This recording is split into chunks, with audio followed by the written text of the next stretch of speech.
एक ॿी अहम ख़बर खां के आगाह कयूं पिया। घोटकी ज़िले में बदमनी ते ज़ाब्तो न अची सघियो। चोरियूं फुरूं ऐं धाड़ा रोज़ाना जो मामूल बणियल आहिनि। चोरियुनि फुरनि ऐं धाड़नि जी वारदातुनि में वाध ख़िलाफ़ JUI जे सॾ ते एहतिजाजी रैली कढी वई आहे। पुलिस मां कारियुनि ॾिढुनि खे निकाली ॾेई धाड़ियल राॼ ख़तमु करण लाइ असराइता क़दम खयां वञनि। अॻवाननि इहो मुतालबो कयो आहे। अहम ख़बर के ॾियूं पिया। घोटकी ज़िले में बदमनी ते ज़ाब्तो न आयो। चोरियूं फुरूं ऐं धाड़ा रोज़ाना जो मामूल बणिजी विया आहिनि।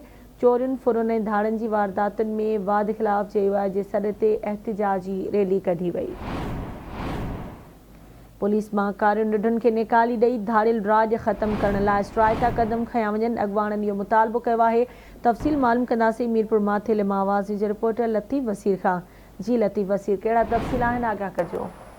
जी बिल्कुल, JUI जे मरकज़ी सॾ ते अॼु मीरपुर माथेल में घोटकी ज़िले जे अमीर मौलाना इसाक लीगर जोगाड़ी में रैली कढी वई। ख़ासि तौर ते घोटकी समेत कश्मीर कंदकोट उत्तर सिंध जा जेके इलाइक़ा आहिनि हिते बदमनी चोरी रोज़ जो मामूल बणियल आहिनि। इहो बि चयो त मीरपुर माथेलो थाणे ते 1 महीने दौरान केतिरियूं ई गाॾियूं 40 खां मथे मोटरसाइकिलूं जेके चोरियूं थियनि उहे वापसि न आहिनि थी सघियूं। पर उन्हनि इहो मुतालबो कयो जेके ही चोरियूं थियनि पियूं रोज़ जो मामूल बणियल आहिनि, इहे फौरन जेके चोरी थियल गाॾियूं वापसि कराई वञनि ऐं जेके ही पुलिस में जेके कारी वर्दी उपारियल पातल जेके ॾुआरी जा सहूलियतकार आहिनि उन्हनि ख़िलाफ़ बि कार्रवाई कई वञे। ख़ासि तौर ते बदमनी जेका ॾींहों ॾींहुं वधंदी पई वञे ऐं उन्हनि ख़िलाफ़ हिननि जेका मीरपुर माथेलो भेटाई चौक खां घंटा घर ते रैली करण बाद उन्हनि इहो मुतालबो कयो आहे त मीरपुर माथेलो शहर अंदरि जेके केतिरियूं जेके मोटरसाइकिलूं चोरी थियूं नी फौरन जेको आहे इहे गाॾियूं वापसि कराए वञनि। SSP घोटकी जेको नओं मुक़ररु थियो हुन मुतालबो कयो आहे त मीरपुर थाणे अंदरि या ख़ासि तौर ते घोटकी ज़िले जे मुख़्तलिफ़ थाणनि जी हदूद में जेके गाॾियूं चोरी थियनि थियूं या उन्हनि जा जेके गाॾियूं चोरी कंदड़ जेके गैंग्स आहिनि उन्हनि ख़िलाफ़ कार्रवाई कयूं वञनि।